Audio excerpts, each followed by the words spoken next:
जी class जमायतना हम मुबादियात home economics में जो है हम आज कर रहे हैं बाब नंबर 4 खानों की तैयारी। जी क्लास बाब नंबर 4 हम लोग कर रहे हैं खानों की तैयारी। तो इसमें जो है वो हम आज करेंगे सवाल नंबर 1 खाना पकाने के मुख्तलिफ तरीके। तो 87 जो पेज है इस पे सफ़ा नंबर 87 के ऊपर जो है वो जो है ये मौजूद है खाना पकाने के मुख्तलिफ तरीके। खाना पकाने के मुख्तलिफ तरीके अपनाए जाते हैं, यानी कि बहुत से मुख्तलिफ किस्म के तरीक़ों से जो है वो खाना बनाया जाता है ताकि तैयारशुदा खाने में तनों और वैरायटी दोनों चीज़ें जो हैं कायम रहें। यानी कि तैयारशुदा खाना जो है उसकी वैरायटी और ख़ास तौर पर उसका जो जायका है वो दोनों चीज़ें बरकरार रहें। खाना पकाने के तरीक़ों को दरअसल 4 इकसाम में तकसीम किया जाता है। एक तो माइक्रोवेव में तलने का तरीका, तर पकाने का तरीका और खुश्क पकाने का तरीका। तो ये 4 किस्म के तरीके हैं। खुश्क पकाने का जो तरीका होता है इसमें हम लोग बेक वगैरह करते हैं, सेंकते हैं या भूनते हैं। जब हम लोग तर पकाते हैं तो हम उसे उबालते हैं, भाप देते हैं या दम पजीरी दम में रख के बनाते हैं। तलने का जो तरीका है उसमें ये दोनों तरीके जो है वो शामिल हो सकते हैं, मतलब बहुत कम चिकनाई में तलना, दरमियानी चिकनाई में तलना या गहरी चिकनाई में तलना। तो इससे आप जो है फ्राइंग मेथड को या तो चूल्हे पर भी कर सकते हैं या फिर माइक्रो में भी पका सकते हैं। अब हम आते हैं खुश्क पकाने के तरीके की तरफ कि खुश्क जो है उसको कैसे, ड्राई हीट कुकिंग मेथड जो है उसको कैसे अपनाया जाता है। इस तरीके में भाप और पानी का बिल्कुल इस्तेमाल नहीं होता। तो ये जो खुश्क पकाने का तरीका है इस तरीके में जो भाप और पानी जो है यानी कि पानी को जो उबालने वाला तरीका होता है वो तरीका इस्तेमाल नहीं होता। अलबत्ता चिकनाई इस्तेमाल की जाती है, इसमें बेक करना, सेंकना और भूनना वगैरह शामिल है। अब बेक करना इस तरीके में ओवन का इस्तेमाल किया जाता है जो चारों इतराफ़ से बंद होता है। बहुत से ऐसे घर होते हैं जहाँ पर बेक करने के लिए जो बड़े बड़े से ओवन हैं वो मौजूद होते हैं। तो कहते हैं कि इसमें जो है वो ओवन का इस्तेमाल किया जाता है जो चारों तरफ से बंद होता है, सिर्फ सामने की जानिब से खोलने के लिए एक छोटा सा दरवाज़ा होता है। तो एक ऐसा जो ओवन जिसमें आप यानी कि बेकरी की चीज़ों को भी बना सकते हैं, खुश्क चीज़ें इसमें बेकरी वगैरह की चीज़ें भी आती हैं, केक भी आता है। तो ये सारी चीज़ें बनाने के लिए जो है एक ओवन का इस्तेमाल होता है जो चारों तरफ से तो बंद होता है लेकिन सामने की जानिब से एक छोटा दरवाज़ा होता है। ओवन के दर्जा हरारत को कंट्रोल करने के लिए एक रेगुलेटर होता है जिसके ज़रिए उस रेगुलेटर के लिए आप जितनी दर्जा हरारत पर कोई चीज़ बनाना चाहते हैं उसके ऊपर नंबर्स वगैरह लगे होते हैं और आप उन्हीं नंबर्स के ज़रिए जो है वो टाइमिंग सेट करने के बाद किसी भी चीज़ को पका सकते हैं। ओवन का दर्जा हरारत जब मतलूबा हद तक पहुँच जाता है तो बेकिंग ट्रे या फिर पायरेक्स के बर्तन में बिस्किट, केक वगैरह बेक किए जा सकते हैं। इसी तरह मुर्गी, मछली और गोश्त वगैरह को मसाला लगाकर ओवन में बेक किया जा सकता है और मुकर्रर वक्त के बाद उसे निकाला भी जा सकता है, यानी कि जितनी टाइमिंग पर आपने उसे बेक करना है, पकाना है, उसी को सेट करने के बाद आप मुकर्रर वक्त के बाद उसे निकाल सकते हैं। बर्तन की अंदरूनी सतह और किनारों पर चिकनाई लगाई जाती है। तो याद रखिए जब भी कभी आप ओवन में बेक करेंगे आप उसकी अंदरूनी सतह यानी कि उसके जो निचले हिस्से हैं उसके किनारे हैं वहाँ पर चिकनाई लगाएंगे ताकि बेक होने के बाद चीज़ जो है वो साथ नहीं चिमटे, ताकि बेक होने के बाद जो है वो तैयारशुदा ग़िज़ा जो है वो बासानी बर्तन से निकाली जा सके। अब हम आते हैं सेंकना, ग्रिलिंग की तरफ। इसमें गोश्त, मुर्गी के टुकड़ों और सीख कबाब के लिए तैयार करदा कीमे को मसाला लगाकर दहकते हुए कोयलों पर बराह रास्त सेंका जाता है। कोयलों के ऊपर जो है वो इस तरह से इन्हें सेंका जाता है जिसमें कि गोश्त, मुर्गी के टुकड़े और सीख कबाब होते हैं। तो एक दूसरा तरीका जो है वो खुश्क चीज़ों को पकाने का वो सेंकना भी है। इस तरीके में पानी का बिल्कुल भी इस्तेमाल नहीं किया जा सकता लेकिन कदरे चिकनाई जो है वो वक्तन फ़वक्तन यानी कि थोड़ी थोड़ी देर के बाद इनके ऊपर लगाई जा सकती है ताकि ये जलने से महफूज रहें, नीज खुशबू और जायका भी इनका बेहतर हो। अब हम आते हैं भूनना यानी कि रोस्टिंग की तरफ। इस तरीके में पानी इस्तेमाल बिल्कुल भी नहीं होता। तो जितनी भी खुश्क चीज़ें पकाने वाली हैं जिसमें कि आप लोग बेक करते हैं या उसे सेंकते हैं या भूनते हैं तो इन चीज़ों में जो है वो पानी नहीं इस्तेमाल होता।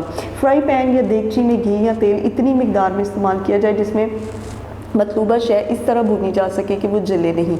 तो कहते हैं कि अगर आपके पास अवन की सहूलत मौजूद नहीं है या फिर आप सेंक नहीं सकते तो फिर फ्राई पैन या देचकी में जो है घी या तेल इतनी मिकदार में डालें कि कोई भी चीज़ जो है इससे आसानी से भुनी जा सके, वो जले नहीं। इस तरीके से साबित मसाले का गोश्त, भुना हुआ कीमा, मछली दाने और सब्जियां भी पकाई जा सकती हैं।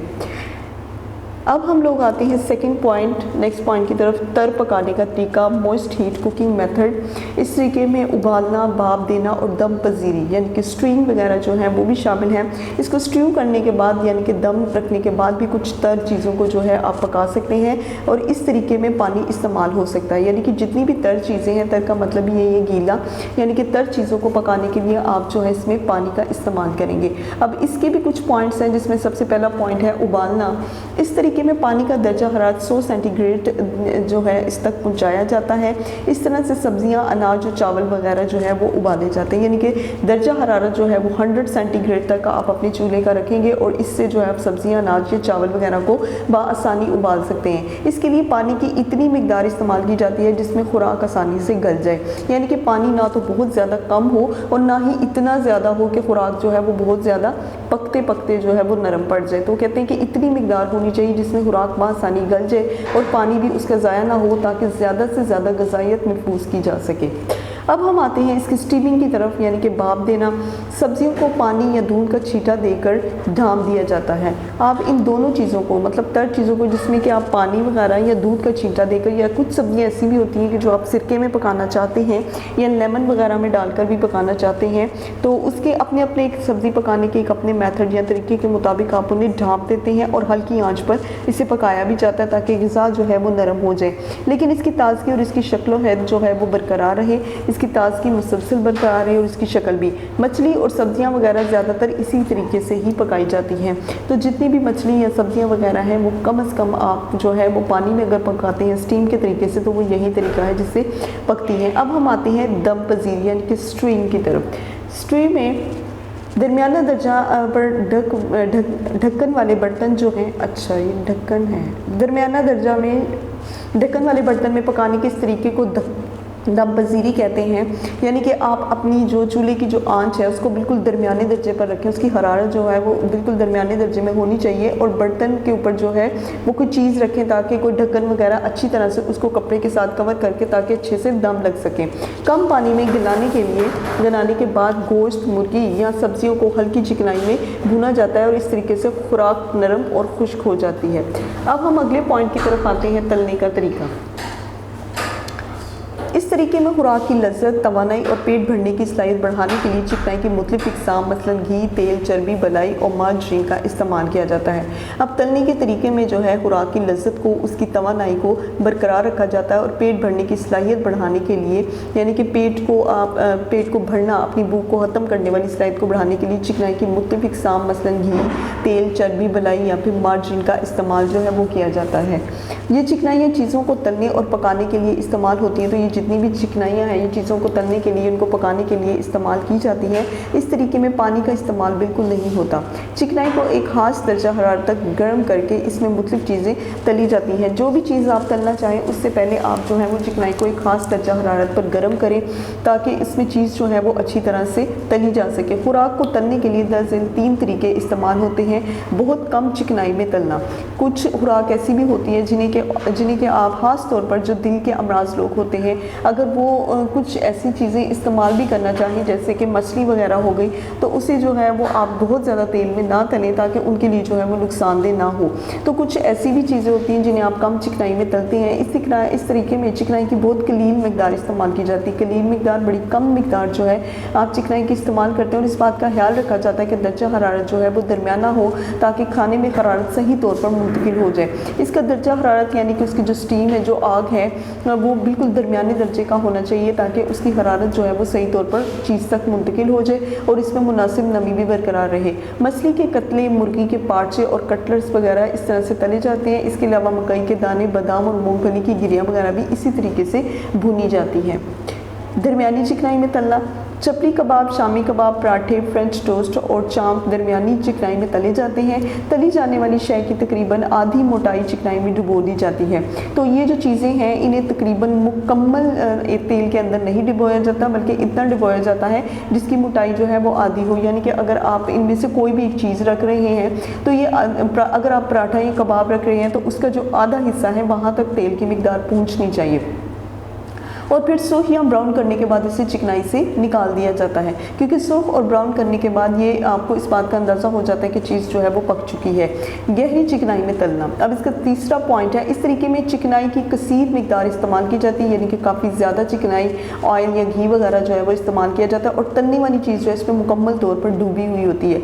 मसलन पकोड़े, आलू की चिप्स, मछली, मुर्गी या फिर चांप वगैरह, तो ये चीज़ें जो हैं ये इस तरीके से मुकम्मल तेल के अंदर डिबोकर जो है वो आप इसे गहरी चिकनाई में पकाते हैं। अब आते हैं इसका चौथा तरीका, और वो है माइक्रोवेव में पकाने का तरीका। खाना पकाने का ये जदीद साइंसी तरीका है, और इसमें जो है वो मैं आपको माइक्रोवेव की शक्ल भी दिखा देती हूँ। जी बिल्कुल, ये माइक्रोवेव जो है वो है। तो इसमें जो है खाना पकाने का ये जदीद साइंसी तरीका है, जिसमें बर्की रू और माइक्रोवेव्स में तब्दील हो जाती है, यानी कि बिजली के ज़रिए जो है वो आप इसे बनाते हैं, और इसमें जितनी भी इलेक्ट्रिक करंट होती है वो माइक्रोवेव्स में तब्दील होती हैं, यानी कि लहरें जो हैं वो लेज़र शुआएँ जो हैं वो इसके ऊपर पड़ती हैं, और इससे जो है वो खाना बनता है। तब नहीं कि ये लहरें खुराक के खुलियों को नरम बना देती है, यानी कि खुराक के जितने भी सेल्स हैं जिन्हें आप चूल्हे वगैरह पर बनाकर पकाकर जो है वो नरम करते हैं, तो तवा नहीं कि ये जितनी भी लहरें होती हैं ये खुराक के खुलियों को इस तरीके से नरम बनाती हैं कि इसके ऊपर जो है वो लेज़र की शुआएं वगैरह पड़ती हैं, जिसमें इतना दर्जा हरारत होता है कि ये किसी भी चीज़ को पका सकते हैं, जिससे खाना पकाने का दुरानिया जो है वो बहुत कम हो जाता है। इससे मतलब जो चीज़ आप चूल्हे पर ज़्यादा टाइम पे पकाते हैं इसमें जो है वो बहुत जल्दी पक जाता है, और इसका जो टाइम ड्यूरेशन है वो बहुत कम हो जाता है। खाना घंटों के बजाय मिनटों में तैयार हो जाता है, और खाना पकाने का बर्तन जो है वो बहुत ज़्यादा गर्म भी नहीं होता। माइक्रोवेव चारों जावियों से न सिर्फ खुराक की बैरूनी सतह बल्कि चंद सेंटीमीटर अंदर तक सरायत कर जाती है। तो वो कहते हैं कि चारों जावियों से जो भी खुराक आप माइक्रोवेव के अंदर पकाते हैं वो ना सिर्फ उसके चारों जावियों तक, यानी कि चारों तरफ से बल्कि उसके अंदर तक सेंटीमीटर तक भी सरायत कर जाती है, इनकी काफ़ी अंदर तक जो है वो इसकी शुआएं जाती हैं, और खाना गर्म होना शुरू हो जाता है। हरारत चूँकि अंदरूनी सतह में पैदा होती है, इसलिए खाने में नमी मौजूद रहती है, और खुराक खुश्क, भरभरी और खस्ता नहीं होती। माइक्रोवेव धातु से मुनकिस होती है, इसलिए धात के बने हुए बर्तन माइक्रोवेव ओवन में इस्तेमाल के लिए मौजू नहीं होते, यानी कि इसके अंदर जो है वो पहले से ही धात मौजूद होता है। धात कहते हैं स्टील वगैरह या इस तरह की जो कुछ चीज़ें होती हैं, तो वो कहते हैं कि वो चीज़ें जो है ये इनसे भरी होती है, इसलिए कोशिश करनी चाहिए कि धात के जितने भी बर्तन हैं वो इसके अंदर ना रखे जाए, क्योंकि ये इसके लिए मौजू नहीं और इससे आग लगने का भी खतरा होता है। ये लहरें कागज़, शीशे, चीनी और प्लास्टिक के महसूस बर्तनों में से बाआसानी गुजर जाती है, और इनके मुज़र असरात भी नहीं होते। पाकिस्तान में माइक्रोवेव ओवन का इस्तेमाल बहुत मकबूलियत इख्तियार करता जा रहा है, यानी कि पाकिस्तान में ज़्यादातर माइक्रोवेव ओवन का इस्तेमाल हो रहा है, ताहम ये यहाँ के रवायती खानों के लिए मुनासिब नहीं। यानी कि जिस तरह पाकिस्तान में रवायती खाने एक ख़ास तरीके से बनाए जाते हैं, जो कि हमारी जो बड़ी या बुज़ुर्ग औरतें थी जो ख़ास तौर पर हमारे लिए खाना अच्छी तरह से बनाती थी, अब वो रिवायत जो है वो ख़त्म होती जा रही है, क्योंकि इसमें सालन को भूनने की सहूलत मुयसर नहीं। इसमें ये चीज़ नहीं कि आप इसमें सालन को जो है वो भून सकें, फिर मगर फिर भी फास्ट फूड्स और खानों को गर्म करने के लिए इसका इस्तेमाल बहुत तेज़ी से रवाज पा रहा है। माइक्रोवेव जब भी खरीदा जाए इसकी कारकर्दगी, इस्तेमाल और इंसाफ हिफाजत के बारे में इसके किताबचे यानी कि इसकी बुकलेट पर तहरीर तमाम हिदायत को बगौर पढ़ना और समझ लेना चाहिए, क्योंकि बाज़ औक़ात एक मामूली कोताही बहुत से बड़े नुकसान का पेश हैमा भी बन सकती है। यानी कि एक मामूली कोताही जो है उससे एक बड़ा नुकसान भी हो सकता है, क्योंकि इसकी कुछ लेज़र शुआएं भी इस तरह की होती है कि अगर आप इसमें कोई स्टील का या फिर कोई लोहे या तांबे वगैरह का कोई ऐसा बर्तन रखते हैं तो इससे ज़्यादातर चांसेस होते हैं कि आग लग सकती है। तो क्लास ये था आपका सवाल नंबर 1, जो कि सफ़ा नंबर 87 पे यानी कि 87 पे है, खाना पकाने के मुख्तलिफ तरीके, और इसका जो एंड है वो है 91, पेज नंबर 91, माइक्रोवेव में पकाने का तरीका। तो यहाँ पर ये जो है इसका लॉन्ग क्वेश्चन ख़त्म हो रहा है। जी क्लास, अब जो है हम लोग शुरू करते हैं सवाल नंबर 2, पकाने के दौरान ग़िज़ाइयत बरकरार रखने के तरीके बयान कीजिए। यानी कि जो भी खाना आप बना रहे हैं तो उसमें जो है वो जितनी भी ग़िज़ाइयत है कि आया वो बरकरार रह रही है या फिर नहीं। Methods of maintaining nutrition during cooking. अब आते हैं इसके तफसीली सवाल नंबर 2 की तरफ। जी, इसकी पढ़ाई करते हैं, और ये है सफ़ा नंबर 92 पर। खुराक की खरीदारी, तैयारी, पकने और महफूज करने के दौरान ग़िज़ाइयत को ज़्यादा से ज़्यादा बरकरार रखने के तरीक़ों के बारे में इल्म होने की वजह से अफराद कुंबा के लिए मुतवाज़न ग़िज़ा की फ़राहमी को यकीनी बनाया जा सकता है। खुराक की खरीदारी, आप खुराक को ख़रीदते हैं, उसकी तैयारी करते हैं, उसको पकाते हैं, या फिर पकने के जो तरीके आप अपने घर में महफूज करते हैं। और एक और बात ये कि इसे फ्रीज़र में या फ्रिज में महफूज करने के दौरान आपको ज़्यादा से ज़्यादा इन चीज़ों का भी ख्याल रखना चाहिए और इन तरीक़ों को भी मद्देनज़र रखना चाहिए कि आपके घर के जो अफराद हैं, आया इन सारी चीज़ों से उन्हें जो है एक मुतवाज़न ग़िज़ा मिल रही है, या फिर ऐसी ग़िज़ा मिल रही है जो कि ग़िज़ाइयत से भरपूर हो, यानी कि उसके जो विटामिन्स, मिनरल्स, कार्बोहाइड्रेट्स, प्रोटीन्स जितने भी हैं, आया वो पकाने या महफूज करने से ख़राब तो नहीं हो रहे। मुख्तलिफ़ ग़िज़ाओं की तैयारी और पकाने के दौरान ग़िज़ाई अज़्ज़ा के ज़िया को कम से कम करने से नक़्स ग़िज़ाइयत पर भी काबू पाया जा सकता है। मुख्तलिफ़ ग़िज़ाओं की तैयारी यानी कि जितनी भी ग़िज़ाएँ आप पकाते हैं, उनकी तैयारी करते हैं, उन ग़िज़ाई अज़्ज़ा के ज़िया को यानी कि उसे ज़ाया हो करने कि कम से कम करने से जितने भी ग़िज़ा के निकाइस हैं, नुक्स हैं, उसके ऊपर जो है वो काबू पाया जा सकता है। अब हम करते हैं कि गोश्त की ग़िज़ाइयत बरकरार रखना। तो इसमें जो है सवाल नंबर 2 में कि पकाने के दौरान जो है वो गोश्त की ग़िज़ाइयत बरकरार कैसे रखी जा सकती है, तो हम इसको पढ़ रहे हैं। गोश्त हाँ मुर्गी हो, मछली, बकरे या गाय का हो, इसको फ़ौरन खुले पानी से अच्छी तरह धो लेना चाहिए। तो गोश्त कहते हैं जौन सा भी हो, चाहे वो मुर्गी का हो, मछली का हो, बकरे या गाय का हो, इसको फ़ौरन जो है पूरी तौर पर खुले पानी से अच्छी तरह धोना चाहिए, यानी कि बहुत कम पानी से नहीं बल्कि ज़्यादा पानी में जो है वो इसको धोना चाहिए और ज़्यादा देर तक खुली फ़िज़ा में जो है इसे नहीं रखना चाहिए।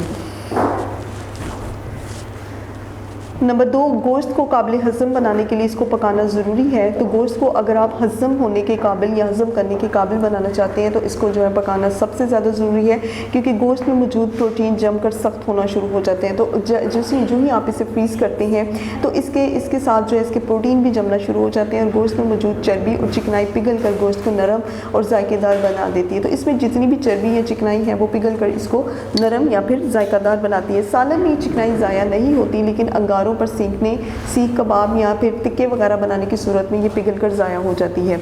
इसकी चिकनाई जो है वो चूँकि सालन बनाने में ज़ाया नहीं होती, क्योंकि जब आप उसे भूनते हैं तो वो उसी के अंदर जो है वो हल हो जाती है, मिक्स हो जाती है। लेकिन अगर आप इसे अंगारों यानी कि कोयलों वगैरह पर बनाते हैं तो इसे सीख कबाब या टिक्के वगैरह बनाने की सूरत में ये पिघल कर ज़ाया होती है। नंबर 3, गोश्त को ज़्यादा देर तक नहीं पकाना चाहिए, बल्कि गोश्त जो ही पक जाए इसे फ़ौरन उतार लेना चाहिए, क्योंकि बहुत ज़्यादा पकाने से इसमें मौजूद जितनी भी प्रोटीन है वो कम होना शुरू हो जाती है। नंबर 4, दिल, गुर्दे और कलेजी जल्द नरम हो जाते हैं, इसलिए इन्हें दम पजीरे और भाप देने के तरीक़ों से हल्की आंच पर पकाना चाहिए। यानी कि बहुत ज़्यादा तेज़ आंच पर पकाने से भी जो है वो नुकसान होता है। तो कोशिश कीजिए कि इन्हें दम पजीरी यानी कि स्ट्यू के ज़रिए जो है इसे बनाएं और भाप देने के तरीक़ों से इसे बहुत हल्की आंच पर पकाएं। मुर्गी और मछली को जो है वो तलकर रोस्ट करने के तरीके से पकाना जो है वो ज़्यादा बेहतर है। तो ये था आपका सवाल नंबर 2, पकाने के दौरान जो है वो गोश्त की ग़िज़ाइयत को बरकरार रखने का तरीका। ये आपका सवाल है सफ़ा नंबर 92 पर 92 पर, और ये यहीं पर ख़त्म हो जाता है। इसका ये जो सवाल है इसका शुरू होता है पकाने के दौरान ग़िज़ाइयत बरकरार रखने के तरीके से लेकर गोश्त की ग़िज़ाइयत बरकरार रखने का तरीका, और ये 92 पे ही ये क्वेश्चन जो है ख़त्म हो जाता है।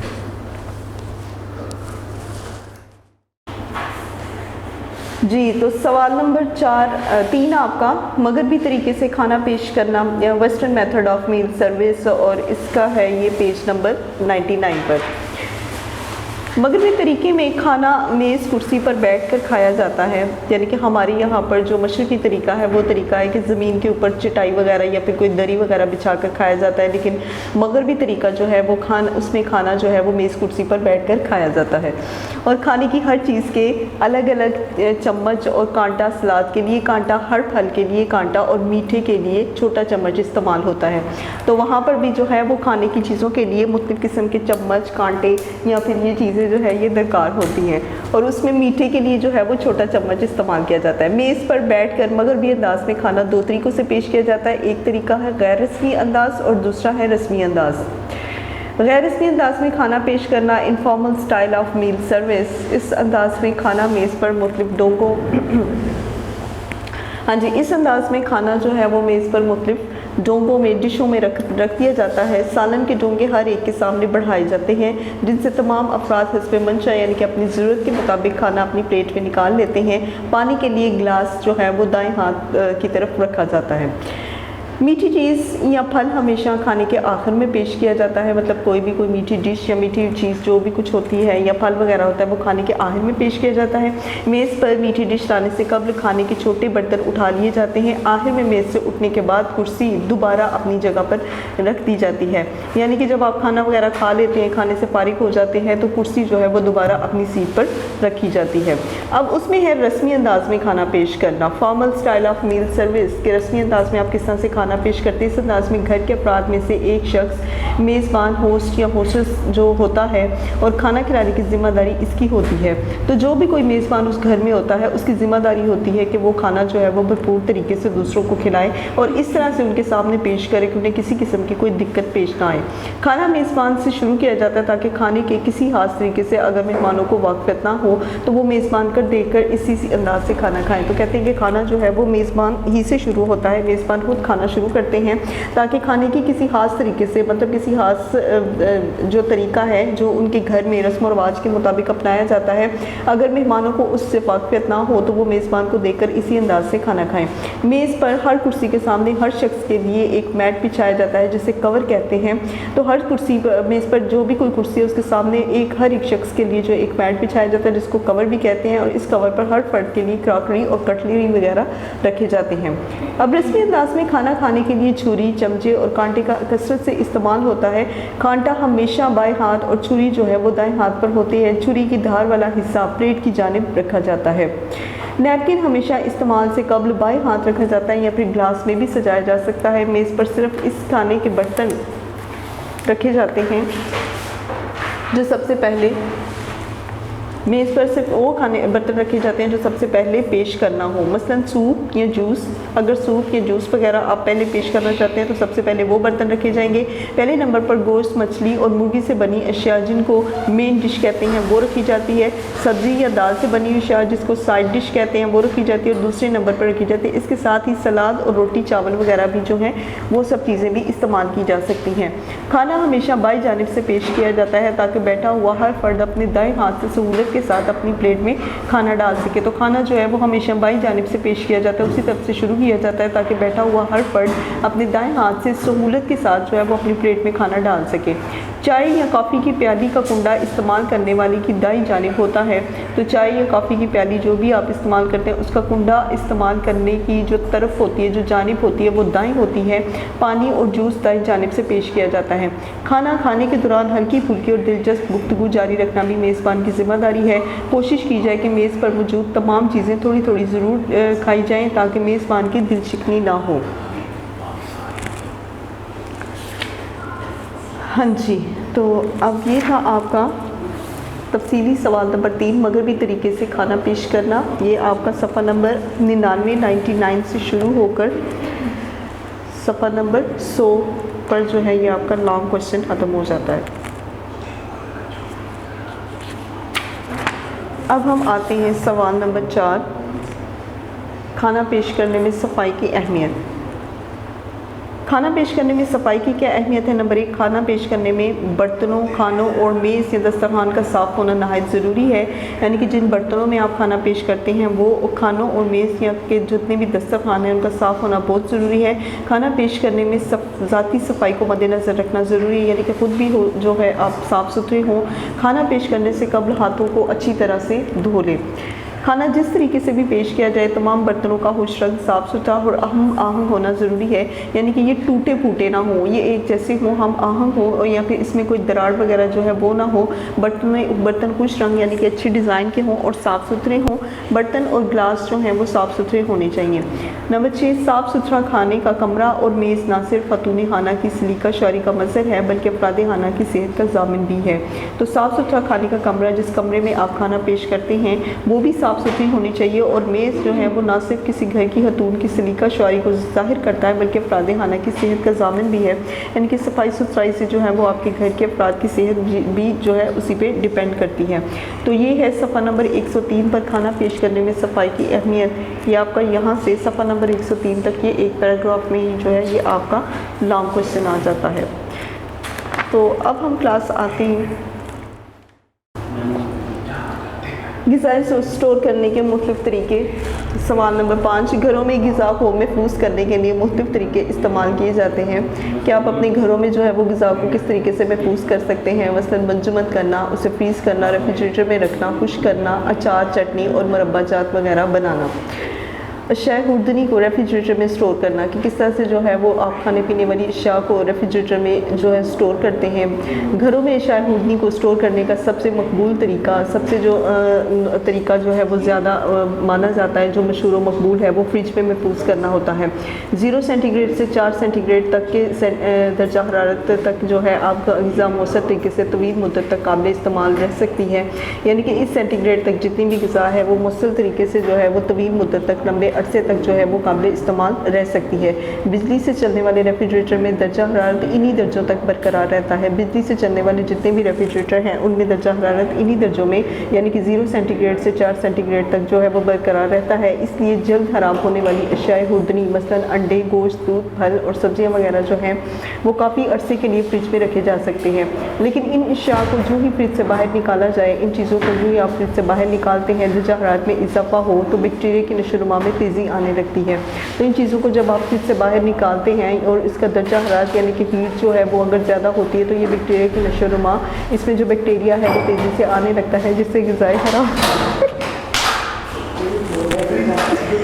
ग़िज़ाएँ जो है वो ख़राब होना शुरू होती है। अशिया खुर्दनी को फ्रीज़र में स्टोर करना। मंजमद करने से ग़िज़ा में मौजूद हामरे बेअसर ज़रूर हो जाते हैं, यानी कि फ्रीज़ करने से जितने भी इसमें माइक्रो ऑर्गेनिज़म हैं ये बेअसर तो ज़रूर होते हैं, लेकिन मुकम्मल तौर पर ये हलाक नहीं होते, ख़त्म नहीं होते और मंजमद शुदा सब्ज़ियों और फलों की क्वालिटी पर असरअंदाज होते हैं, लेकिन मुकम्मल हलाक नहीं होते। और मंजमद शुदा यानी कि जितनी भी फ्रीज़ की हुई चीज़ें हैं, ये सब्ज़ियाँ, फल वगैरह हैं, ये इनकी क्वालिटी पर जो है ये असरअंदाज नहीं होते। ग़िज़ा को मंजमद करने के लिए 0 सेंटीग्रेड से 20 सेंटीग्रेड पर रखा जाता है। ख़ासतौर पर मछली, मुर्गी और गोश्त वगैरह जल्द ख़राब हो सकते हैं। इनमें ख़ास तौर पर जो है वो मछली, मुर्गी और गोश्त है जो कि बहुत जल्दी ख़राब होते हैं, यानी कि जब आप इन्हें फ्रीज़र से बाहर निकालते हैं तो इनके ख़राब होने के चांसेस जो हैं वो ज़्यादा होते हैं। ताज़ा गोश्त के छोटे टुकड़े काट कर इसे पॉलीथीन के थैलों में बंद करके फ्रीज़र में रखा जाता है ताकि हवा और नमी को रोका जा सके। ताज़ा गोश्त के जितने भी छोटे छोटे टुकड़े हैं इन्हें पॉलीथीन के थैलों में जो है वो बंद करके फ्रीज़ रखा जाता है ताकि हवा और नमी जो ताकि हवा और नमी को बरकरार रखा जा सके। फ्रीज़र का दर्जा हरारत 6 सेंटीग्रेड होता है। इस तरह लंबे अरसे तक जो है वो ग़िज़ा को महफूज किया जा सकता है। खाने एक मरतबा पकाने के लिए ज़रूरत के मुताबिक एक पैकेट बनाया जाता है, यानी कि जितना आपने अपनी ज़रूरत के मुताबिक पकाना है उसके मुताबिक जो है वो आप पैकेट बना सकते हैं और बनाया जाता है। और पिघलाने के बाद इसे दोबारा मंजमद करने से परहेज़ किया जाए, और जब आप इसे पिघलाते हैं तो उसके बाद जो है उसे दोबारा फ्रीज़ करने से जो है वो फ्रीज़ करते हैं और ग़िज़ा के ख़राब होने के इम्कानात जो हैं वो बढ़ जाते हैं। तो इस तरह जो है वो ग़िज़ा के ख़राब होने के जितने भी चांसेस हैं वो ज़्यादा हो जाते हैं। अब ये है कि सब्ज़ियों और फलों को खुश्क करके स्टोर करना, कि आप इन्हें कैसे खुश्क करके स्टोर करती हैं। ग़िज़ाओं को महफूज करने का एक कदीम तरीन तरीका है, इसे बहुत पुराने तरीके से जो है वो आप महफूज कर सकते हैं। ग़िज़ा में पानी की मिकदार इस कदर कम कर दी जाए। अब इसे कैसे करते हैं कि ग़िज़ा में जो पानी की मिकदार है वो इतनी कम हो कि इसमें जरासीम की अफजाइश ना हो सके, यानी कि इसमें जो जरासीम है उनमें इजाफा ना हो सके। इसके लिए आमतौर पर सूरज की हरारत में 3 से 4 दिन के अरसे में करेले, शलजम, पुदीना, मटर, मेथी, अंगूर, अंजीर, खुबानी और आलू बहारा वगैरह जो है वो खुश्क किए जाते हैं।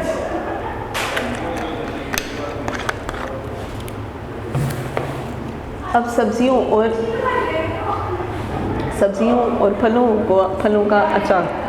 इसको सब्जियों और फलों को अचार को जो है वो स्टोर करने का तरीका, सब्जियों को अचार की सूरत में तकरीबन 1 साल के लिए भी महफूज किया जा सकता है। आप जितनी भी सब्जियां आप इन्हें अचार की शक्ल में 1 साल तक स्टोर कर सकते हैं, मसलन नींबू, आम, सब्ज़ मिर्च, गाजर, लहसुन, शलजम, लसूड़े वगैरह। जबकि फलों को जाम, चटनी, जेली और मुरब्बाजात बनाकर स्टोर किया जा सकता है। जाम बनाने के लिए सेब, खुबानी, आम, आलू बहारा, स्ट्रॉबेरी और अमरूद वगैरह इस्तेमाल किए जाते हैं, जबकि मुरब्बाजात के लिए सेब, आम, गाजर और आमले वगैरह मौजू हैं। तो क्लास ये था आपका सवाल नंबर 5 जी, ग़िज़ाएँ स्टोर करने के मुख्तलिफ़ तरीके। और ये आपका सवाल जो है वो 106 से शुरू होता है और 107 पर आके ख़त्म हो जाता है। अब हम करते हैं आगे क्वेश्चन नंबर 6, सवाल नंबर 7, बावर्ची खाने में पेश आने वाले हादसात से बचाव की तदाबीर। कि किचन में या फिर बावर्ची खाने में जो है जितने भी हादसा पेश आते हैं उन्हें जो है उनसे आप कैसे बच सकते हैं। Safety practices to prevent accident in the kitchen. बावर्ची खाने में पेश आने वाले हादसा ज़्यादातर गैर महफूज इक़दाम और लापरवाही की वजह से होते हैं। तो बावर्ची खाने में जितने भी आपको हादसे पेश आते हैं वो ज़्यादातर गैर महफूज इक़दाम की वजह से, यानी कि कुछ ऐसे इक़दाम होते हैं, कुछ ऐसे काम आपके होते हैं जो कि बड़े गैर महफूज होते हैं और लापरवाही होती है आपकी, और इन्हीं वजह से जो है वो ज़्यादातर चांसेस होते हैं कि आपके बावर्ची खाने में हादसा होते हैं। बावर्ची खाने में घर के दूसरे मकामात की निस्बत आग लगने के इम्कान ज़्यादा होते हैं। घर के दूसरे मुकाम की निस्बत बावर्ची खाने में जो है वो आग लगने के चांसेस कुछ ज़्यादा होते हैं। बावर्ची खाने के गीले फर्श पर फिसलना, भारी और गर्म बर्तनों का गिर जाना और तेज़ धार आलात से हाथ जख्मी हो जाना ऐसे हादसा हैं जो आए दिन बावर्ची खाने में पेश रहते हैं। यानी कि आपके किचन में, आपके बावर्ची खाने के गीले फर्श पर अगर आप फिसलते हैं, भारी और गर्म बर्तनों का गिर जाना और तेज़ धार आलात से हाथ जख्मी होना, ये सब ऐसे हादसे हैं जो आए दिन बावर्ची खाने में पेश आते रहते हैं और इनकी रोकथाम की तरफ जो है वो दरसेल है। हादसे का मरकज़, फ़र्श पर गिरना या फिसलना। इसकी वजूहात क्या है? फ़र्श का गीला या नमदार हो जाना। गीले होने की वजह से ये फ़र्श पर नमी की वजह से जो है वो ज़्यादातर फिसलने के चांसेस होते हैं। फ़र्श पर खाने पीने की अशिया के ज़रात या चिकनाई का गिरे होना। झाड़ू या फ़र्श साफ़ करने वाला पोछा बावर्ची खाने के किसी हिस्से में रखे होना, तो इन चीज़ों से जो है वो ज़्यादा चांसेस होते हैं फिसलने के। फिर उसके बाद हल्के आलात से ज़ख्मी होना। चाकू, छुरी, कैंची, तेज़ धार आलात का गैर मुनासिब इस्तेमाल करना। कंद या टूटे हुए आलात का इस्तेमाल करना। तो कुन जितने भी आलात होते हैं जो टूटे फूटे से होते हैं, आधे से होते हैं, उन आलात के इस्तेमाल से जो है वो चांसेस होते हैं आलात रखने की जगह का नामुनासिब बंदोबस्त होना। अब उसके बाद है भारी बर्तन मसलन पतीले, कढ़ाई या प्रेशर कुकर का ऊपर वाले खानों में रखना। गर्म देचकी का चूल्हे के किनारे पर रखना। चूल्हा बिलावजह जलते रहना और अवन का दरवाज़ा खुला रह जाना। तो इन वजह से भी है, इन वजूहात की बिना पर जो है वो ज़्यादा चांसेस होते हैं कि आप के जो किचन में हादसा पेश आते हैं। लिबास, खुले कफ या बटन एप्रन का ढीला होना और नायलॉन के कपड़े पहनना, आग से झुलस जाना और गैर महफूज जूतों का इस्तेमाल करना, इन चीज़ों से भी जो है वो फिसलने के चांसेस ज़्यादा होते हैं। अब इससे बचाव की तदाबीर क्या है कि फ़र्श साफ़ सुथरा और खुश्क होना चाहिए। खाने पकाने से पहले और खाना पकाने के बाद फ़र्श को साफ़ किया जाए। सफाई का सामान रखने के लिए महसूस जगह का इंतज़ाम किया जाए। तमाम तेज़धार आलात साफ़ सुथरे और बच्चों की पहुंच से दूर हों। नंबर 2, तेज़ और नोकधार के जितने भी आलात हैं उनका इस्तेमाल किया जाए और आलात रखने के लिए मुनासिब जगह महसूस की जाए, यानी कि जो महफूज जगह होनी चाहिए जहाँ पर बच्चों की पहुंच जो है वो ना हो। भारी बर्तनों को बावर्ची खाने के नीचे वाले खानों में रखा जाए ताकि इनके गिरने का इस्तेमाल ना हो। गर्म देचकी चूल्हे के दरमियान में रखा जाए और बर्तनों के हैंडल चूल्हे से बाहर की तरफ निकले ना हो।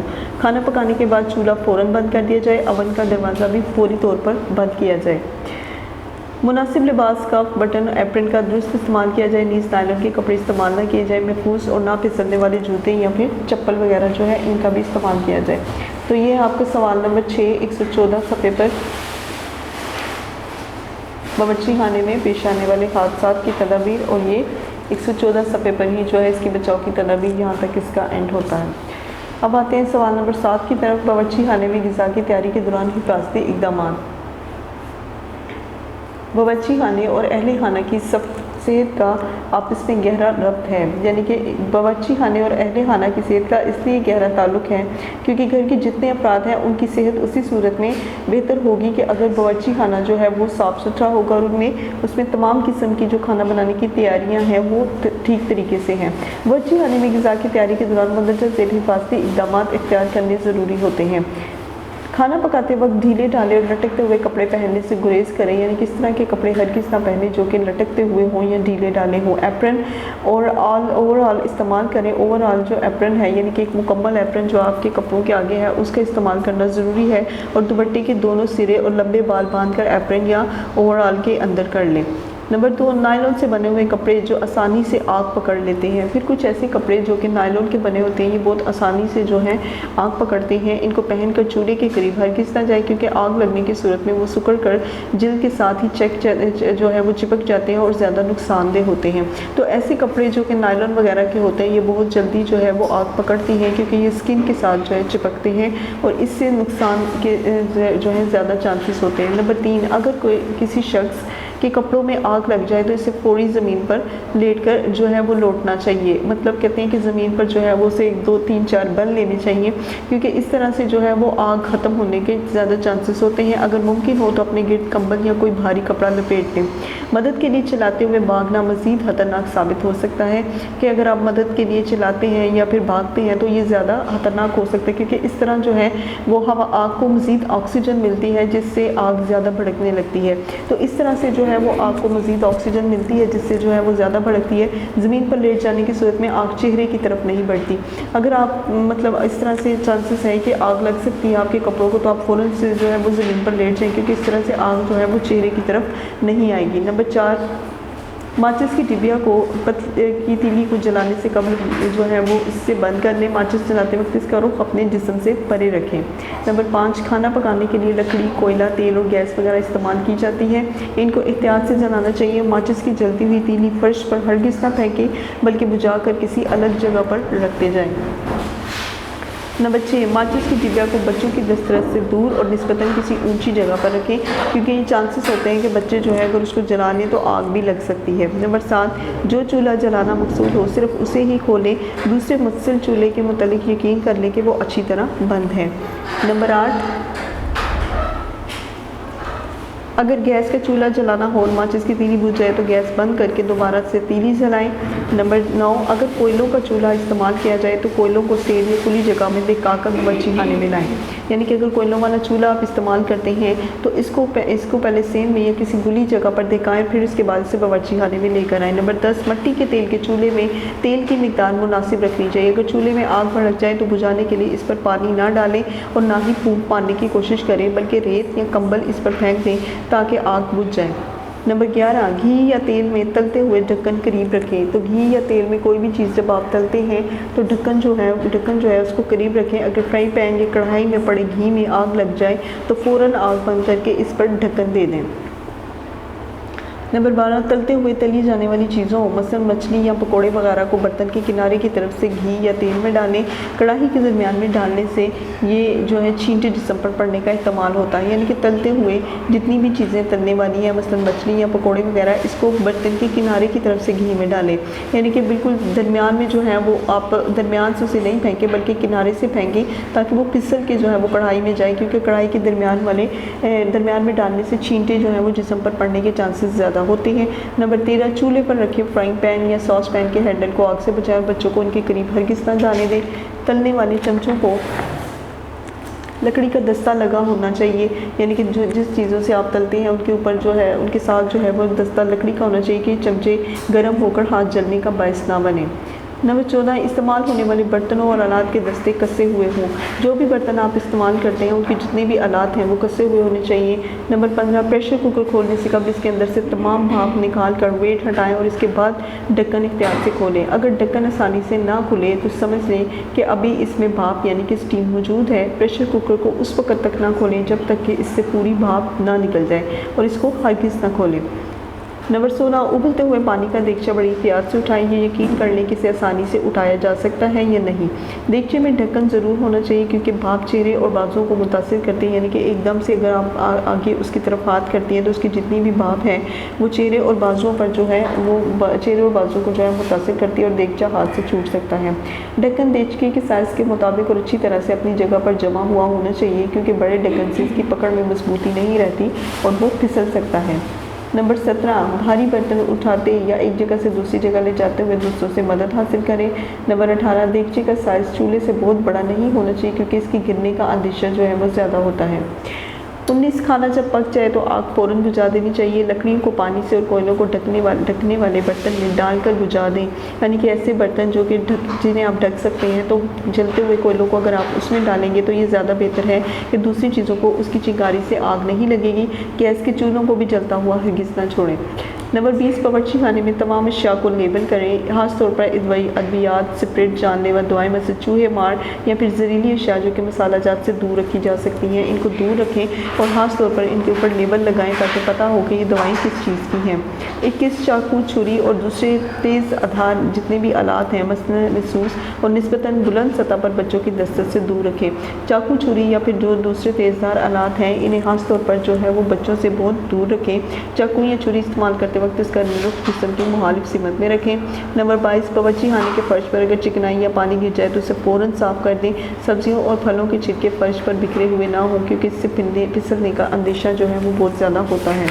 तो सवाल नंबर 7 जो है वो आपका 115 सफ़े पर है।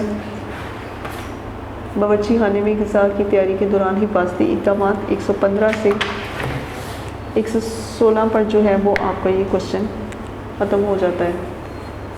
116 पर जी क्लास। तो आपका जो है ये चैप्टर नंबर बाब नंबर 4 जो है ये मुकम्मल हो चुका है।